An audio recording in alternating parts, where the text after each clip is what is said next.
What's up, everyone? Coming at you with our picks on every single NBA game for Thursday, February 15th. Today is our final slate before the All-Star break. Don't worry, we will still be posting every single day, even during the NBA break. This video is sponsored by StumpTheSpread.com, where you can get all of our best picks and predictions on every major sport. Subscribe to the channel so you don't miss out on our daily videos.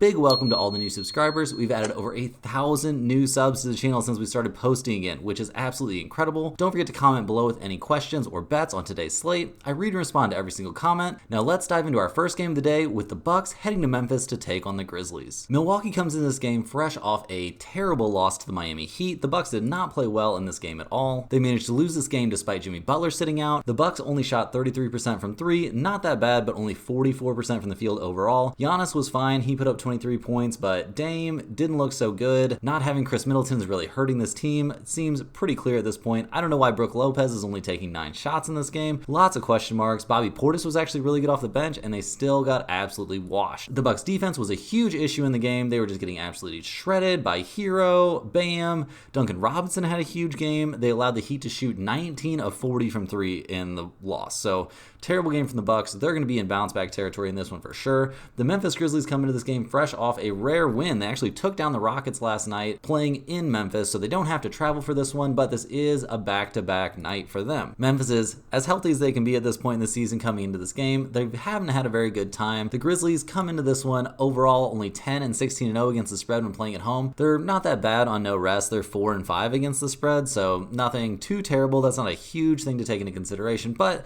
just in general, this team's going to be tired. They're in a big letdown spot after getting a win. That has not been something that's been going on for Memphis very much recently. This team has been absolutely destroyed by injuries this year. Milwaukee hasn't been that good playing away from home this season. They're minus 11. They're 11-point favorites in this one, but we are laying the points. We're taking Milwaukee to get the bounce back here. They really need it. Need some positivity heading into the All-Star break. Memphis is in a major letdown spot after a rare win. I don't think we see them play well in this game at all. They're going to kind of lay down. The Bucks are going to run over them. They're going to get right before the All-Star break. Our pick is the Bucks minus 11 on the first game of the night. The Golden State Warriors, coming off a tough game against the Clippers, head to Utah to take on the Jazz. The Jazz come into this game fresh off a loss to the Lakers.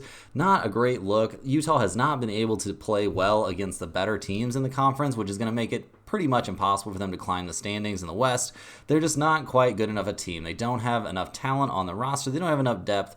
They just don't have enough to really keep up. Utah has been insane playing at home this season. They're 18-8 against the spread at home and 4-1 against the spread when playing on no rest. Can we find a really good lean in this one? It's hard to tell. Utah is healthy coming into this game. The Warriors have been playing their best ball of the season by far. Steph is on an absolute rampage lately. He is just lighting it up. The Warriors are actually a league best 16-8 against the spread when playing on the road, and they have been fine playing on no rest. They're 5-4-1 against the spread when they're playing on back-to-back nights. So all of that's pretty encouraging. Right now, the line is sitting at the Warriors -1. It's basically a pick'em, which is pretty interesting considering the fact that Golden State just won in this exact matchup. The game was played in Utah just like this one will be. The Warriors went bonkers. They won 129-107. They just looked like the far better team. Steph and Clay both went off. It was actually looking like the old school Splash Brothers, with the two combining to go 10 for 23 from 3. So maybe not their most premium shooting performance, but still very, very good. The Warriors overall shot 20 of 44 from 3.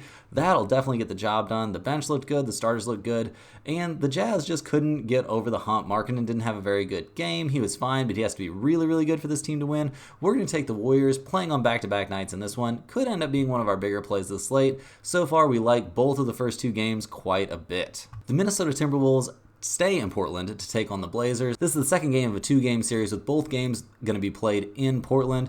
The Timberwolves got a blowout win in the first one, winning 121-109. Maybe not a full blowout, but they won very convincingly. We saw Anthony Edwards go off for 41 points in the win. That's a pretty solid performance there. No bones to pick about that one. He had 2 turnovers. Those were the only mistakes. He went 4 for 8 from 3, 16 of 27 from the field overall. He scored 41 points in 34 minutes.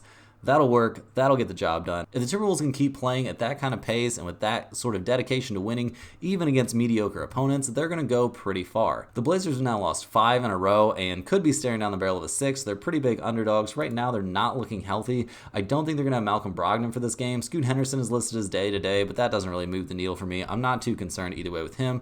Portland is only 11-14 against the spread when playing at home. Not a fantastic number, so that's pretty concerning also. In the loss in the first game of this little 2-game mini series, we saw Anthony Simons score 20 points, but he only shot 6 of 19 from the field, so pretty inefficient.